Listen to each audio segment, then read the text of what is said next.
What's up guys, Larco. Today we're going to be talking about Battlefield 2042 Season 5 and how much of a mess it is, because there's a lot of YouTube content creators out there, both big and small, not going to mention any names, but are making content on it, just basically talking about Season 5 like it's the best thing since sliced bread. Now, I know I'm going to probably get quite a bit of flack for this video because I'm just going to be brutally honest when it comes to what's good, what's bad, and how I'm personally finding the update, because I've never really given sort of my opinion on it before. And I know the Battlefield 2042 stands and Pinkhead incels probably going to come after me, but I don't care. Giving up at this point, don't care. The first thing we can talk about is obviously the spawn issues. So this is both the Russian side and US side. So it's not just a case of the Russian team having quite an advantage when it comes to pushing to the objectives and then holding them as well, because their back objectives have more cover. They're at a higher elevation as well. Whereas the US team, it feels like, imagine this is a US team here. Actually, no, sorry, I'm doing it on my face caps. Imagine this is the US team, this is the RU team. That's sort of like how the map feels. You're just on a straight incline when you're playing as the US team. And it's a shame it's like that, because it feels like you don't have enough cover in the game. Like in general, the map does not have enough cover. And then there are also issues when it comes to spawning on your objectives as well. C1 and C2 being the biggest culprits if you're on the US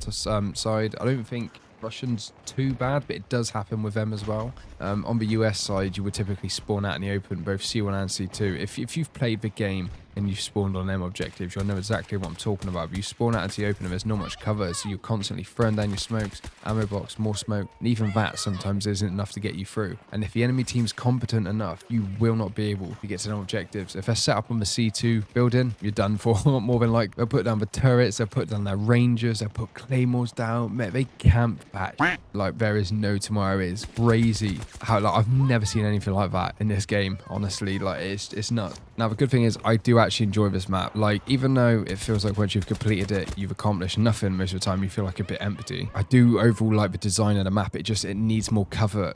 Like, they're bound to do like a rework or something, aren't they, in Season 6? There'll be a Season 5 acclaimed rework coming in Season 6. It needs more cover. They need to reduce the amount of ground vehicles there are, or at least like attack ground vehicles. There needs to be more transport. I don't feel like there's enough of that. Like, we don't have a transport heli either for some reason on this map. We need to do something about the AA Centurion as well, because that's not right. We need this new vehicle loadout thing with no explosives on, which they said they were going to do. We're still waiting for that. And then they need to sort out the spawns a little bit as well. I mean, we can only hope. I think they're the main things. I do enjoy the map otherwise, but like these glaring issues that are just so obvious that they should have fixed this before it was even released. Like Stranded, Spearhead, Flashpoint, they had their issues, but they were such good maps. And then yeah, this is nice and chaotic, but the spawns are just, whoa, spawns are horrendous. But like, yeah, this is overall, like, I am enjoying it so far. But on the good side though, the map, like, it is chaotic for a 64 player mode, which is what I've wanted for a very long time. That's why I play 128, because I feel like 64 is just too slow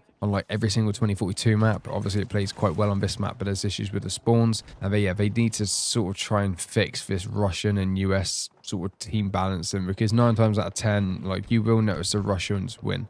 And the US can win, but your team has to think and be a bit more competent, which can be hard at times because not everybody plays as a team player. Secondly is vehicles. There are far too many explosive ground vehicles in the game currently. They need to be reduced, and there needs to be more transport so you can quickly move around when you're just blatantly out in the open. The tanks, the cabs, the rams, the Wildcat, is that was called? I can't remember. My mind's just gone completely blank. The anti-air vehicle that actually just decimates infantry from across the map. Yes, I have been spawn killed so many times. There was this one game where it wouldn't even let me go. It was on the Russian team. It was up on top of that hill above D, and they were sat up there with a Wildcat, and like, they were just constantly shooting me from across the map. I couldn't push from A1 over that hill. I had to completely go. I'm trying to do this with my finger. Yeah, I had to go around the map like this way, back round to B, because he was sat all the way up here shooting me down here. So I had to run all the way. Oh, I messed up with my finger. It was an absolute pain. The vehicles, the tanks, everything. When it comes to explosives and stuff, the cavs are still too quick as well. I'll always say this. I feel like the cav brawler needs an absolute nerf into the ground when it comes to mobility and speed, because it is way too quick. God, my eyes are tearing up. And it was that it. I had a frog in my throat or something. Yeah, there's way too many ground vehicles when it comes to stuff like that. Like, everyone has said it that I've played with. I'm not going to say any names. I've got a very specific YouTuber in mind. I can't believe him.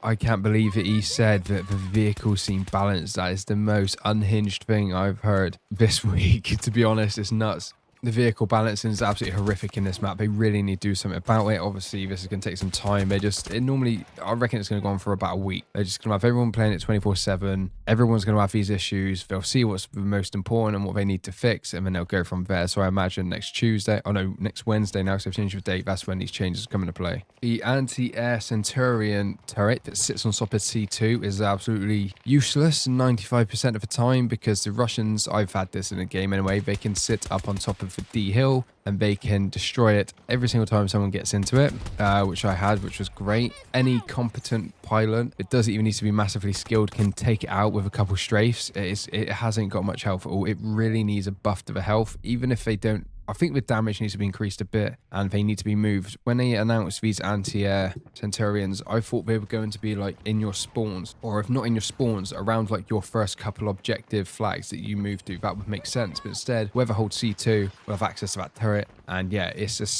super weak when it comes to the health, man. Like, it is nuts. You can take it out for like 2 C5 and it respawns pretty quickly, but it still takes time. And that amount of time, well, I don't know how long it is exactly, but it must be at least like a minute or 30 seconds.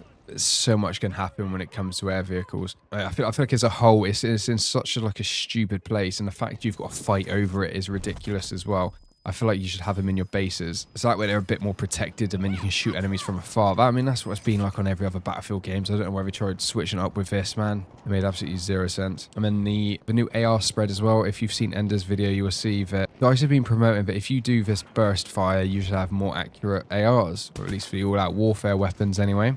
That is false. So Enders was using the RM68, and he's shown us the difference between burst and full auto, and it was like the exact same. It's just a lot wider spread, essentially. They were a little bit different each, but it was essentially like the same thing. The burst wasn't doing much, and I found I was using a Volt weapon, the M16, and I found when I burst fired that, at times it was extremely accurate. I could nearly insta-kill people because I was aiming near the head, doing a burst fire, like 2, 3, or 4 bullets at a time. And I don't know why, sometimes it just absolutely missed. Like, it was like 1 second the burst fire thing was working, and then the next it wasn't. I was just having the regular spread you get when you hold down the trigger, and I think the full spread comes into effect after, I think it's 15 rounds or so. It just feels like they got a massive wide spread anyway, like as soon as you pull the trigger. And it's like that with all the all-out warfare weapons. I mean, the ACWR is now taken over as the new meta weapon, which a lot of people use them. It seems to be a lot of just weird stuff going on, and like not enough testing was done with these Volt weapons. And it seems like they've literally just got like a handful of attachments. Like every time, let's just imagine there's a bucket, and they put a hand in, they grab out, and whatever attachments are in their hand, that's what they put on that weapon. Like, it's just, you've got SMG, all-out warfare SMG suppressors on their ARs. Some of them they're on, some of them they're not. Certain sights are on them, certain sights are not. Certain grips are, certain grips are not. It's like the M16A3, you get loads of attachments, and then the M416 you get nothing. And it's just